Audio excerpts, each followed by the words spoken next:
Yo, what's good, YouTube? Welcome back to the channel. Welcome back to another reaction video. We got Justin Jefferson just created a nightmare. Let's check this out.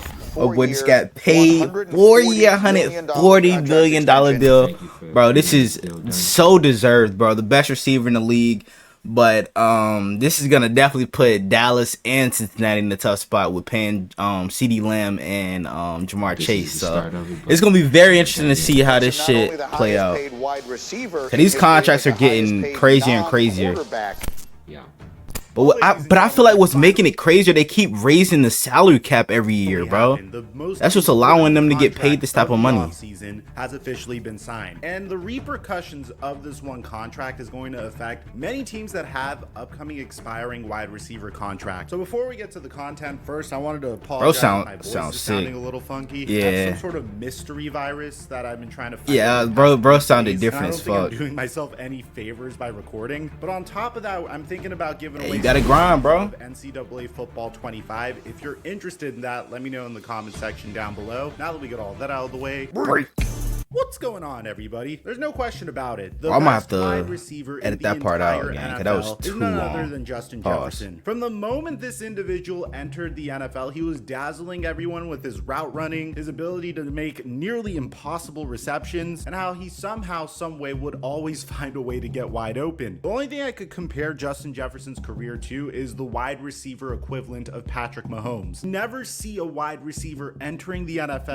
That's a very Year one, interesting coming down with comparison. 1,400 receiving yards and 7 touchdowns. The crazy part about this was, in order to get Justin Jefferson, the Minnesota Vikings had to trade their previous wide receiver one, which was Stephon Diggs, to the Buffalo Bills for the pick that would become Justin Jefferson. In year 2, Justin Jefferson proved it wasn't a fluke, getting over 1,600 receiving yards and 10 touchdowns, and once again being named a second-team All-Pro. In 2023, which was his last full season where he was fully healthy, Justin Jefferson had over 1,800 receiving yards, 8 touchdowns, finished top 5 in MVP voting. This year, bro, I can see right now, bro, this year he gonna eclipse 2,000 yards. Wait.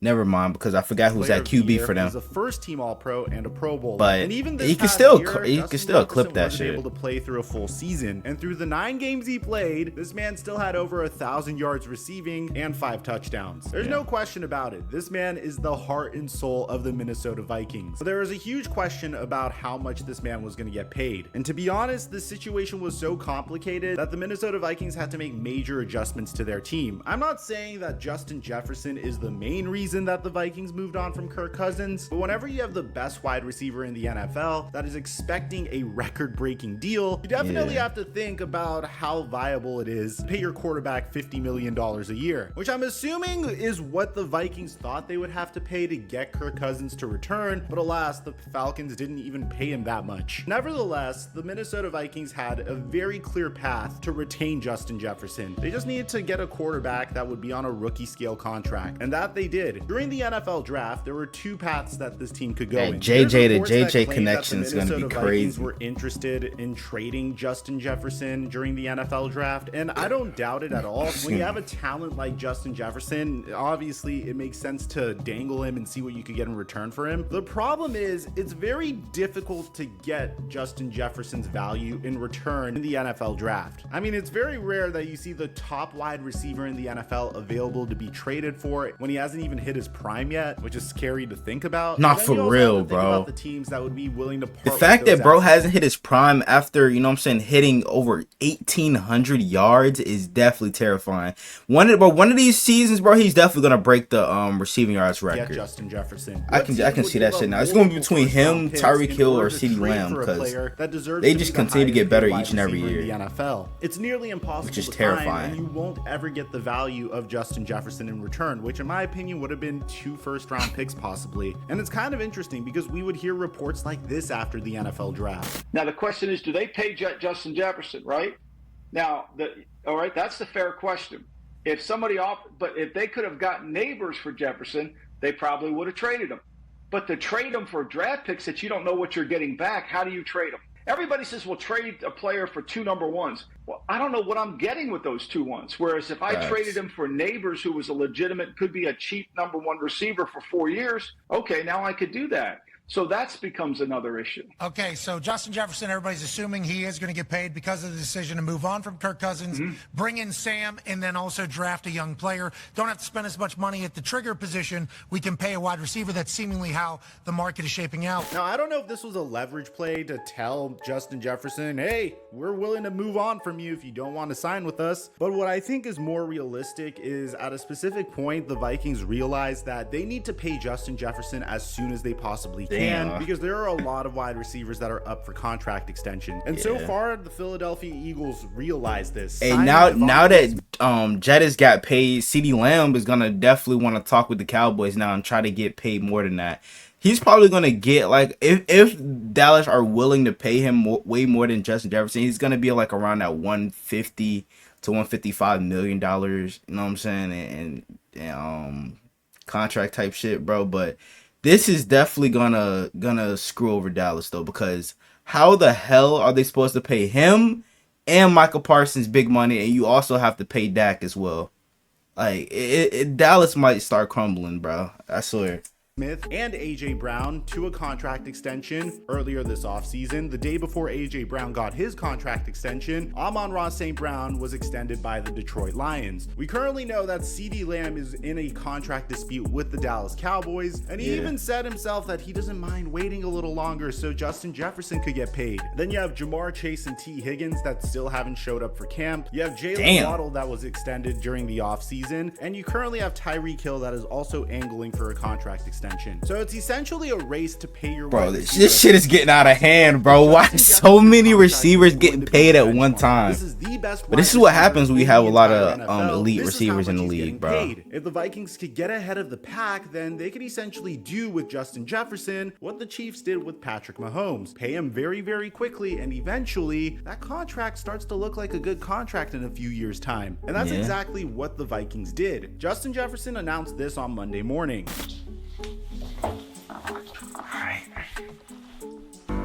The time has finally come. The deal I've been waiting for since I was a little kid. Being doubted my whole career. Something out of a not movie, being huh? highly recruited. Not being the first receiver off the draft board. This whole journey wasn't easy for me. First off, I want to thank the man above. Without God, this wouldn't be possible at all. To be given a gift to play football at the highest level. It's a blessing. It's an honor. My mom and dad, thank you. This is a journey for all of us. And y'all still with us every step of the way. To my brothers, Ricky and Jordan, y'all are everything. Y'all made me who I am today. This is a new step in our journey, a new step in life. I always dreamt of this moment, and to now share it with all of y'all, a dream that we all had. It's a blessing. Kevin O'Connell, Quezzy, the Wilfs, I appreciate y'all for giving me this opportunity. Ben, my agent, thank you for getting this deal done. Last but not least, thank you to the fans. Y'all set the tone, y'all set the mood, y'all set the energy, and I'm definitely excited to set that energy for 5 more years. Thank you, all of the ones that supported me throughout the whole way. This is the start of it, but we ain't done yet. Yes, this sir. video was coupled with Adam Schefter making the announcement. Vikings owner Mark and Ziggy Wilf. Over the first 4 seasons of his career, Justin entrenched himself as the best wide receiver and one of the most electric players in the NFL. He is a special talent, those cleats. committed teammate, that Mardi Gras, like with the mask and Vikings. shit. Justin has earned this contract, and we are thrilled he will remain a Minnesota Viking for a very long time. We would then find out what the contract was, and to be honest, it's a pretty good contract. According to Adam Schefter, a record deal. The Minnesota Vikings and 3-time Pro Bowl wide receiver Justin Jefferson reached agreement on a 4-year, $140 million contract extension that includes $110 million guaranteed and makes him not only the highest paid wide receiver in NFL history, but the highest paid non-QB in NFL history. Justin Jefferson's deal very well deserved, bro. $88.743 million. It might change in a few weeks at signing in NFL history, and it resets the wide receiver market. In my opinion, this is kind of what I expected Justin Jefferson Jefferson to get paid, and he really deserves it. And I think the Vikings are huge winners for getting this done so soon. You're not going to have to deal with Justin Jefferson holdouts now, which is very important considering the fact that you just drafted JJ McCarthy. But even furthermore, you have JJ McCarthy, who is on a rookie scale contract on your team. I've commented with the 5th-year option too. In the past, but in terms of situations to go into, I mean, Caleb Williams has Keenan Allen, DJ Moore, and Rome Odunze to throw the football to. Jaden Daniels Williams has Keenan Allen, buddy, DJ Moore, and Rome Odunze. This is not Rome Odunze. This is Brandon Marshall.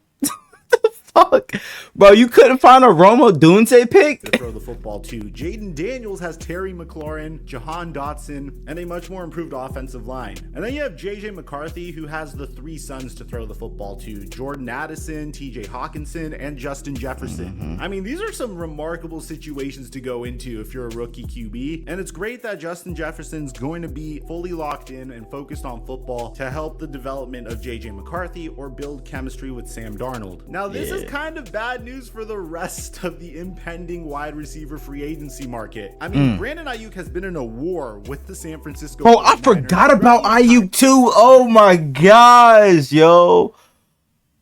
Oh my gosh, bro. This shit is gonna get out of hand real quick. Now all of them are gonna be wanting to be get paid more than Justin Jefferson. Bro, these teams are in fucking trouble right now. But I expect, like, bro, I expect the Niners to trade either Debo or Ayuk, bro. For some reason that shit hasn't been done yet. But yo, this is getting crazy. This is getting crazy, bro. T. Higgins and Jamar Chase haven't showed up to OTAs. Amari Cooper's expecting a contract extension as well. And then we have CeeDee Lamb. Hey, as a Ravens fan, this is good for us, bro. You know what I'm saying? We getting better and our division rivals getting weaker because the Cleveland Browns don't have cap whatsoever because of the Deshaun Watson contract and shit like that. And then same goes kind of for the Bengals with them paying Joe Burrow big money and then expecting to pay Jamar Chase and T. Higgins big contracts as well.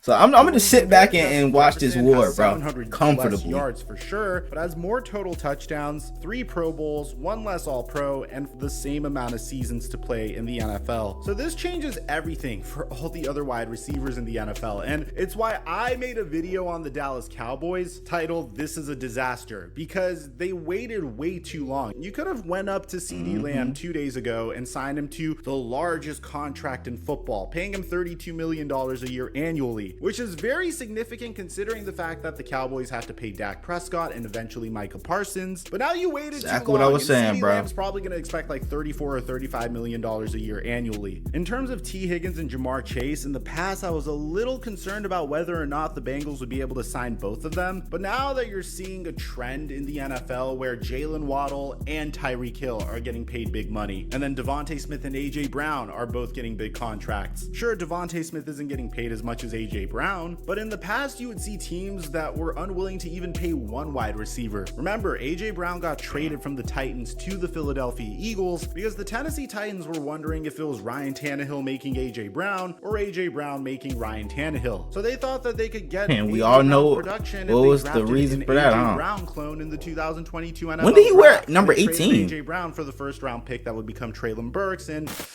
so far, that's not working out so well. I mean, don't get me wrong. Sometimes it does work out. Sometimes you get Stephon Diggs being traded for Justin Jefferson. But in this case, now we have to turn our focus and attention on Brandon Ayuk, who's also been in a war with the San Francisco 49ers. Personally, that's kind of died down a little bit, though. The 49ers and Ayuk coming to terms on a 4-year deal that pays him $31 million a year annually. I feel like T. Higgins could return to the Cincinnati Bengals, but he would have to accept a contract that is kind of where Devontae Smith's or Jalen Waddle's contract is, something that pays him about $115 million through a span of 4 years. In terms of CeeDee Lamb, I think CeeDee Lamb's going to get paid the exact amount Justin Jefferson's getting paid. And then a new can of worms is, this is how Tyreek Hill's agent feels about the contract that Justin Jefferson just received. It's safe to, acknowledge that I've been in touch with Chris Greer and Brandon Shore of the Dolphins. I certainly have a a fluid line of communication with them, and I've shared with them how Tyreek feels. And I'll also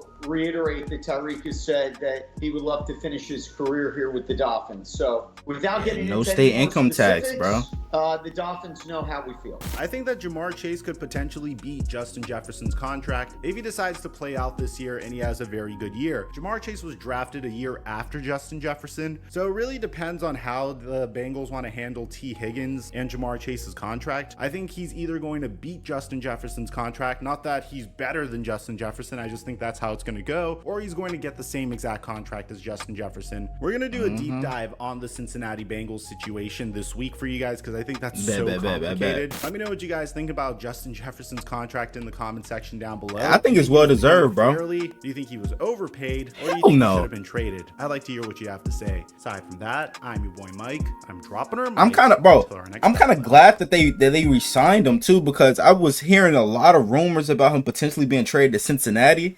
I'm glad that shit got put to rest real quick. But I want to know what you guys think about Justin Jefferson's contract, bro. Do y'all think that Dallas is in trouble now? Y'all let me know down in the comments below. Hope you guys enjoyed it. If you did, make sure you guys like, comment, subscribe to the channel if you're new. Turn on my post notifications, get notified whenever I drop another banger video. We're on the road to 200 subs, and we get there for more banger NFL content like this.